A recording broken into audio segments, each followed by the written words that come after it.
بولو نا جلدی جلدی، جملہ تو نہیں بنو. اللہ کو محتاج پسند ہے جو دوسروں کے ڈیپینڈ کر کے رہے، یا اوپر والا ہاتھ پسند ہے؟ اوپر والا ہاتھ. صحت مند آدمی خوش رہتا ہے، دوسروں کو بھی خوش رکھتا ہے. بیمار ہو گئے دوسروں پہ بوجھ بنے ہوئے. میرے والد صاحب کی اللہ مغفرت فرمائے، ہم پاکستان نیوی سے ریٹائر ہوئے تھے تو سارے کام خود کرتے تھے، ٹھک ٹھک ٹھک ایسے، ہمیشہ چلتے پھرتے ایکٹیو دیکھا. وہ اپنے لیے جس چیز کی سب سے زیادہ دعا مانگتے تھے، اے اللہ کسی کا محتاج نہ کرنا.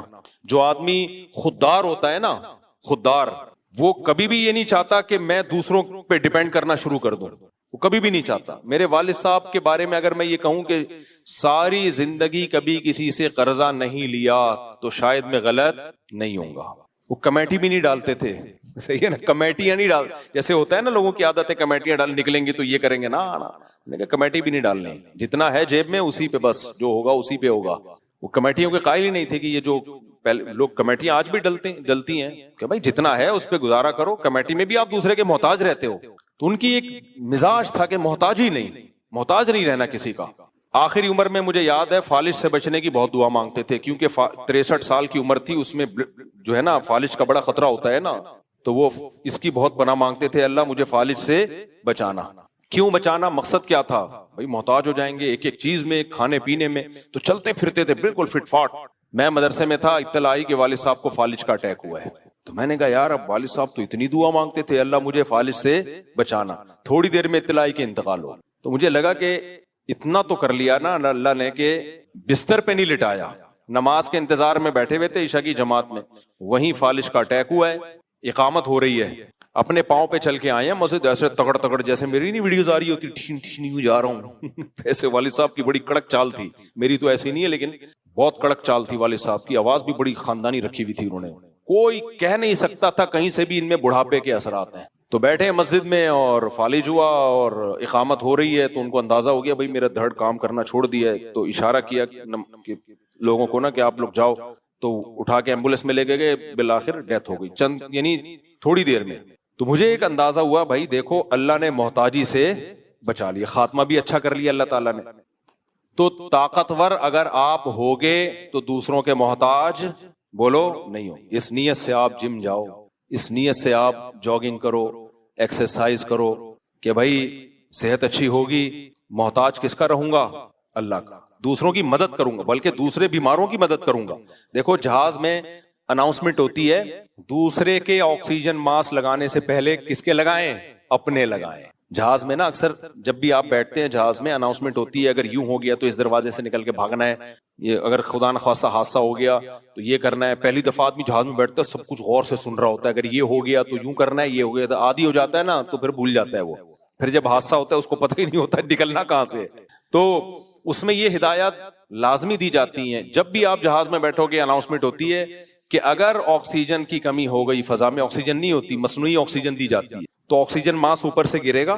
آپ کا بچہ ساتھ میں بیٹھا ہوا ہے ادھر بھی ماسک گرے گا، تو پہلے بچے کے نہیں لگانا ماسک، پہلے کس کے لگانا ہے؟ بولو اپنے. اب وہاں انسان کہتا ہے یار یہ تو غیر اخلاقی حرکت ہے، بچے کو تڑپنے دیں ہیں بھائی، بچے کو تڑپنے دیں، پہلے اپنے لگائیں پھر بچے کے لگائیں. یہ ایسے ہی ہے جیسے دو بھوکے بیٹھے ہوئے ہوں اور آپ کو ہدایات دی جا رہی ہوں کہ جب کھانا آئے تو پہلے خود پراٹھے کھانے ہیں، دوسرے کو بعد میں کھلانا ہے. یہ اخلاقیات ہیں؟ غیر اخلاقی حرکت ہے نا یہ بھائی. ہمیشہ یہ کہا جاتا ہے دو بھوکے بیٹھے ہوئے ہوں اگر کھانا آئے تو پہلے دوسرے کو کھلانا ہے، خود صبر کرنا ہے. لیکن جہاز میں یہ تعلیم نہیں دی جاتی. جہاز میں کہا جاتا ہے جب آکسیجن ماسک گرے تو آپ کا بچہ بھی بیٹھا ہوا ہے، کوئی کمزور معذور بیٹھا ہوا ہے، تو پہلے آپ نے ماسک خود پہننا ہے، اس کے بعد اس کے. بالکل صحیح تعلیمات ہیں، اس لیے کہ اس کے آپ نے ماسک لگا دیا اور اتنی دیر میں آپ کی حالت غیر ہو گئی تو اس کا ماسک بھی سیٹ کرنے کے قابل نہیں رہو گے آپ. اور کوئی بھی ایمرجنسی ہو، اس کی کوئی آپ مر گئے تو وہ بچہ تو گیا کام سے. جو سرپرست ہی تو سرپرست سب سے پہلے خود اپنے آپ کو اسٹیبل کرے تاکہ پھر دوسرے کو کی مدد کرنے کے وہ قابل ہو جائے. بھوک پر اس کو قیاس نہیں کر سکتے، اس لیے کہ بھوکو تو گھنٹوں رہا جا سکتا ہے، کچھ نہیں ہوتا، لیکن آکسیجن کے بغیر تو حالت غیر ہونے لگتی ہے. تو فوراً تھوڑی مر جائے گا آپ کا بچہ. آکسیجن کی کمی سے پہلے اس کا دماغ معاف ہوگا. تو آپ کا دماغ اگر معاف ہو گیا تو آپ اس کی مدد کیسے کرو گے؟ پہلے اپنے دماغ کو بچاؤ. لگ گئی اس کا ابھی دماغ تھوڑا خراب ہوا ہے تو کوئی بات نہیں، آکسیجن لگا دو گے وہ ریورس ہو جائے گا، وہ سیٹ ہو جائے گا. تو یہاں بھی ایسا ہی ہے. شریعت کہتی ہے بھائی صحت، اتنا نبی صلی اللہ علیہ وسلم کی صحت پر ترغیبات ہیں. میں نے اس پر 2 گھنٹے کا آڈیو بیان کیا تھا 2014-15 میں کہ اسلام صحت کو کتنا زیادہ فوکس کرتا ہے. اور بخاری کی حدیث ہے. آج ڈاکٹر کہتے ہیں موٹاپا بہت بڑی بیماری ہے, موٹاپا یہ تو اب ریسرچ سے ثابت ہوا نا. پہلے تو جو جتنا موٹا ہوتا طاقتور سمجھا جاتا تھا. آج سے 50-60 سال پہلے طاقت کا مطلب ہی یہ تھا کہ چلے تو زلزلہ آئے زمین پہ, اور اسی کو حسن و جمال بھی سمجھا جاتا تھا. بخاری کی حدیث کیا ہے؟ نبی صلی اللہ علیہ وسلم نے ارشاد فرمایا کہ سب سے بہتر میرا زمانہ خیر القرون قرنی ثم الذین یلونہم ثم الذین یلونہم, سب سے بہتر میرا زمانہ, پھر اس کے بعد والا, پھر اس کے بعد والا, پھر اس کے بعد امت میں خرابیاں آئیں گی. تو آپ نے 2 خرابیوں کو ہائی لائٹ کیا, فرمایا 2 خرابیاں سب سے پہلے آئیں گی. حدیث کا مفہوم بیان کر رہا ہوں اپنے الفاظ میں. نمبر 1 جھوٹ, نمبر 2 موٹاپا. نہیں آئی میرا خیال ہے بات؟ ابے جھوٹ کے ساتھ کس کو ذکر کیا جا رہا ہے؟ موٹاپے کو. یہ وہ موٹاپا نہیں جو نیچرل ہو, وہ تو ہوتا ہے, بڑے بڑے نیک لوگ ہوتے ہیں, بہت بھاری جسم ہوتا ہے. یہاں موٹاپے سے وہ موٹاپا مراد ہے جو سموسے پہ کیلوریز دیکھے بغیر کھایا جا رہا, کھائے جا رہے ہیں, پھوڑے جا رہے ہیں. ایک صاحب ایک دفعہ میرے گھر آئے, اب کسی کو پتہ نہیں چلے گا کس کی بات ہو رہی ہے, بہت پرانا قصہ ہے, اب غیبت میں نہیں آئے گا انشاءاللہ یہ.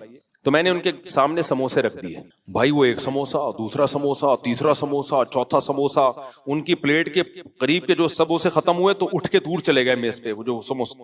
مجھے کوئی اعتراض نہیں تھا, اچھا مہمان ہے, لیکن مجھے لگ رہا تھا کہ یار اس بندے کا اسٹیمنا سموسا ہضم کرنا آسان نہیں ہوتا, اتنا اسٹیمنا ماشاءاللہ. چند دنوں بعد اطلاع آئی کہ ان کو معدے کی بڑی آنت کا یا چھوٹی آنت کا پتہ نہیں کون سی آنت کا کینسر ہے, اور جوانی میں ان کی ڈیتھ ہو گئی. خیر اللہ ان کی مغفرت فرمائے, نیک آدمی تھے.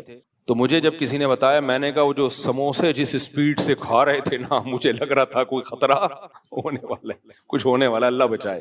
تو اس لیے اگر کوئی ورزش کرتا ہے میرے بھائی اس نیت سے کہ میرا ہاتھ اوپر رہے, میں لوگوں کی کمزوروں کی مدد کروں, میں ایک صحت مند معاشرہ تشکیل دوں. ہر حکومت چاہتی ہے, دنیا کا ہر کنٹری چاہتا ہے ہمارے ملک میں صحت مند لوگ پیدا ہوں. اس کو پوری دنیا میں بہت زیادہ فوکس کیا جاتا ہے. تو اگر کوئی اس نیت سے کر رہا ہے تو بھائی ومن اراد الآخرہ, اللہ کہتے ہیں عمل میں پہلی شرط کیا ہے؟ آخرت. تو یہ شرط کو اس نے پورا کر دیا کہ نہیں کر دیا؟ یہ لکھا جائے گا آخرت میں. نبی نے کیا فرمایا؟ ایماندار تاجر قیامت کے دن پیغمبروں کے ساتھ ہوگا. اور آپ نے فرمایا جو اس لیے دولت کماتا ہے, تجارت کرتا ہے تاکہ عفت کے ساتھ زندگی گزارے. عفت کا مطلب ذلیل نہ ہو لوگوں کے سامنے, یار پیسے مل جائیں گے بھائی, یار تھوڑے بچوں کی فیس دینی ہے, یار یہ بیچارے ایسے کر رہے ہوتے ہیں نا, یار وہ ایسا ہے کہ شادی ہونے والی کچھ ہے ہی نہیں گھر میں یار, صحیح ہے نا, ابے یار وہ دلہن کیا بولے گی بھائی, یار یہ دلا دو, یار وہ دلا دو, یار یہ کر دے, یار گٹکے کے پیسے بھی نہیں اب تو نکل رہے. اس سے بہتر نہیں ہے ہاتھ آپ کا کیا ہو اوپر ہاتھ آپ دے رہے ہو لوگوں کو. تو اس نیت سے کوئی دولت کماتا ہے تو نبی نے فرمایا قیامت کے دن انبیاء اور صدیقین کے ساتھ ہوگا. تو سب سے پہلی شرط اللہ نے کیا بیان کی؟ بولو من اراد الآخرہ. اس لیے میں لوگوں سے کہتا ہوں ذاتی گھروں میں دلچسپی مت لو, دنیا مسافر خانہ ہے. اللہ نے اضافی پیسہ اگر دے دیا تو پھر اس نیت سے گھر بناؤ, کوئی بات نہیں, ہم مر جائیں گے تو کوئی ایسا مسئلہ نہیں ہے, بعد والے رہ لیں گے اس میں.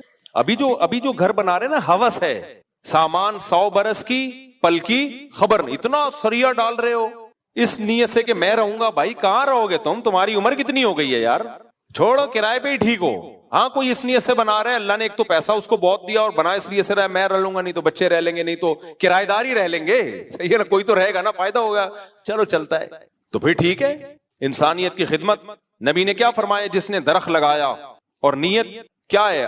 آخرت, کہ میں بھی فائدہ اٹھاؤں گا لوگ بھی, تو آپ نے فرمایا کہ چرند پرند بھی جب تک اس درخت سے کھائیں گے نا, انسان تو دور کی بات, اس کو صدقے کا ثواب قبر میں ملے گا, صدقے کا ثواب قبر ملے گا. چرند پرند بھی جب تک کھائیں گے, کتنی بڑی فضیلت ہے بھائی. اللہ شکور ہے, شکور کہتے ہیں قدردان, وہ ضائع تھوڑی کرتا ہے. تو نیت ٹھیک کر لو میرے بھائی. تو پہلی شرط اللہ نے کیا بیان کی ہے؟ بولو آخرت. شادی بھی کرو آخرت کی نیت سے. آپ کو ہمیں تو پسند آئی بھی اس چکر میں کر رہے ہیں بھائی, بعض لوگ ٹھڑک پوری کر رہے ہوتے ہیں وہ کہ ہم کیسے نیت کریں آخرت کی. نیت کی جا سکتی ہے, نیت ایسی چیز ہے 2 منٹ میں چینج ہوتی ہے. دیکھو آپ 4 رکعت پڑھ رہے ہو ظہر کی, ابھی جماعت کھڑی نہیں ہوئی یا جماعت ہو چکی ہے, فار ایگزامپل آپ 4 رکعت سے پہلے نیت کر سکتے ہو 4 سنت. ایک دم آپ کو خیال ہوا کہ یار 4 سنتیں پڑھی تو میری ٹرین نکل جائے گی, فوراً نیت چینج کر دو, کیا پڑھ رہا ہوں؟ 4 فرض. حالانکہ دونوں بالکل ایک جیسے ہیں, وہی 4 سنت تھی, نیت سے کیا بن جائے گی؟ 4 فرض بن جائیں گے, وہ 2 منٹ میں 4 فرض بن جائیں گے. تو نیت چینج کی جا سکتی. آپ درخت لگا رہے ہو ویسے ہی لگا رہے ہو ماحول درست کرنے کے لیے, آپ بولو بھائی میں درخت اس لیے لگا رہا ہوں مجھے بھی فائدہ ہوگا, انسانوں کو بھی فائدہ ہوگا, ہوا میں آکسیجن کا لیول بڑھے گا.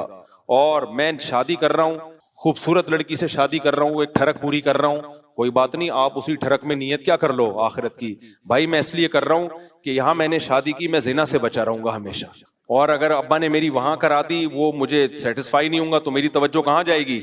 تبھی تو میں اباؤں سے کہتا ہوں انسان کے بچے, استغفر اللہ, ابا کو ایسا نہیں کہنا چاہیے, بچے کی چاہت بھی تو دیکھو, اگر آپ نے اس کی مرضی کے بغیر کرا دی وہ سیٹسفائی ہوگا نہیں, پھر گند میں منہ مارے گا, جا کے زنا کرے گا, ادھر ادھر جائے گا, تو اس کی چاہت کا بھی تو خیال کرو نا.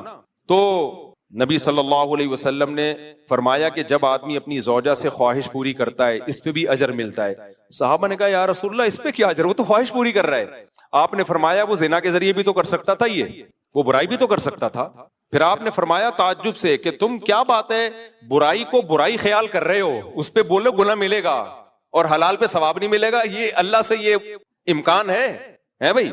یعنی یہ تو بڑا ظالم معاذ اللہ اللہ ہو گیا کہ اللیگل پہ اللہ گناہ تو دے رہا ہے, لیگل پہ کوئی اپریشیٹ نہیں کر رہا. وہ یہ کیسے ہو سکتا ہے بھائی؟ آپ ٹائم پہ ٹیکس دیتے رہے تو گورنمنٹ بھی تو کچھ بینیفٹس آپ کو دیتی ہے کہ نہیں دیتی؟ کیوں؟ تاکہ ٹیکس چوروں سے اور ٹیکس دینے والوں کا حساب برابر بولو نہ ہو. اب آپ نے ہر وقت آپ ٹیکس دے رہے ہیں, گورنمنٹ آپ کو اس ٹیکس دینے پر فائلر ہونے پر کوئی سہولت نہیں دے رہی, کہیں کوئی پروٹوکول نہیں دے رہی, تو آپ کہیں گے پھر میں ٹیکس چوری اچھا تھا. کیا خیال ہے بھائی, میں ٹیکس چوری اچھا تھا نا؟ دنیا میں قانون ہے کہ جب آپ انلیگل کام کرتے ہیں اس پہ سزا ملتی ہے, لیگل جب وے پہ چلتے ہیں تو اس پہ حکومتیں آپ کو اچھا شہری ہونے کا خطاب دیتی ہیں, اپریشیٹ کرتی ہیں, آپ کو باہر ملکوں کے ویزے مل جاتے ہیں. آپ اگر ٹیکس پابندی سے پے کر رہے ہیں دوسرے کنٹری آپ کو ویزا دیتے ہیں, یار اچھا شہری ہے. دیکھو تبھی یہ جو جاپان اور یو کے جانے کا جن لوگ کو شوق ہے نا, یہ تمیز سے ٹیکس دیا کریں, اپنی پوری پراپر وہ بنائیں, تب ویزا ملتا ہے, ورنہ ذلت کے سوا کچھ بھی حاصل نہیں ہوتا. ٹکرے مارتے رہتے ہیں پھر جا کے ادھر ادھر. وہ لوگ بہت دیکھتے ہیں ان چیزوں کو کہ یہ ٹیکس پے کر رہا ہے. دیکھو ایک بات یاد رکھو, اگر کسی سے کوئی چھوٹی موٹی غلطی ہو نا تو اس کو بھی معافی پہ مجبور کرنا یہ بھی غلط ہے. جب میں نیا نیا امامت کے لیے آیا نا تو میں نے ایک لفظ ہلکا سا ایسا کہہ دیا جس سے تھوڑا سا مقتدیوں کی توہین جھلکتی تھی, تو کمیٹی والوں نے مجھے کہا کہ آپ معافی مانگے. میں نے کہا یار یہ میرے سے غلطی ہوئی ہے, میں آئندہ احتیاط کروں گا, لیکن یہ کوئی اتنی بڑی نہیں ہے کہ میں پبلک میں معافی مانگوں. تو کیونکہ دوسرے کی بھی عزت ہوتی ہے, آپ ایک دفعہ تنبیہ کر دیں بھائی یہ کرنے کا کام نہیں ہے, آئندہ احتیاط کریں. بس معافی منگوانے پر چھوٹی چھوٹی باتوں پہ مجبور کرنا تو یہ خود ایک غلط ہے, جس پہ آپ سے خود پھر معافی منگوائی جائے گی کہ آپ نے اگلے سے معافی کیوں منگوائی. تو کسی کو کوئی لطیفہ ایسا لگے نا کہ یار لگا ہے کہ مفتی صاحب یہ مناسب نہیں ہے, تو بس آپ اتنا بتا دیں مفتی صاحب مناسب نہیں ہے, مجھے لگے گا کہ یار تھوڑا میں آئندہ احتیاط کر لوں, کرنی ہوگی.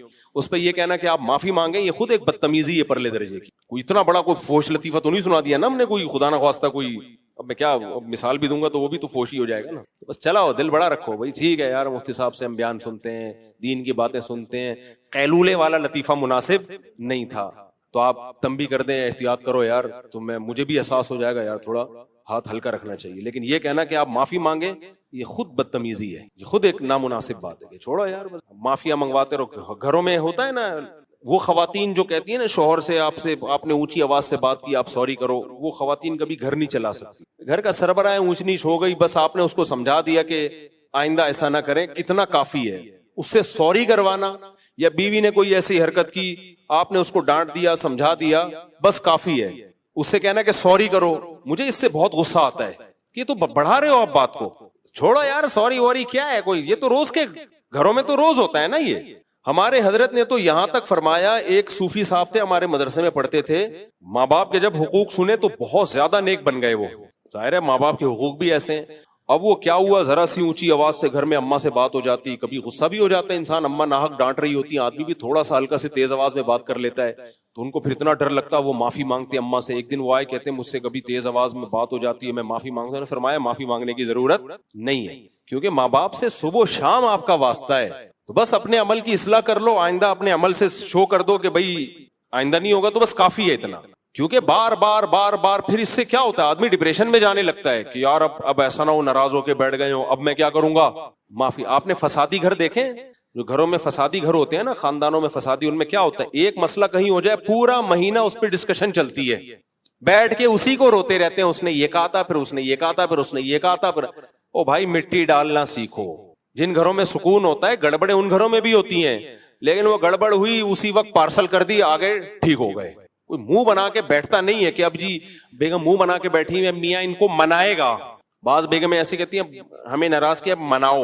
آدمی کے لیے دنیا کا نا پتھر اٹھانا آسان ہے, منانا بہت مشکل کام ہے. وہ کہتا ہے یار اب اپنا ایٹیٹیوڈ نارمل کر رہا ہوں میں, بس ٹھیک ہے, کچھ باہر سے لا کے کھلا دے گا, باہر گھمانے لے جائے گا. مردوں کی یہی فطرت ہوتی ہے کہ ان کو اگر احساس ہو جائے نا ہم نے بیوی کے ساتھ کچھ غلط کیا, کچھ زیادہ تیز لہجے میں بات کی ہے یا کچھ ڈانٹ دیا, تو اب یہ مشکل ہوتا ہے اس کے لیے بیٹھ کے اب گھنٹوں مناتا رہے. بس اس کا منانا یہی ہے کہ وہ اپنے رویے کو نارمل کر لے گا, کچھ تھوڑا ہنسنے کھیلنے کی باتیں شروع کر دے گا بس. لیکن جو ناک میں مکھی بٹھا لیتی ہیں خواتین, نہیں سوری کرو, تو یہ ایک دو دفعہ تو ہوتا ہے, بار بار نہیں ہوتا, پھر لڑائیاں ہوتی ہیں, پھر طلاقیں ہوتی ہیں.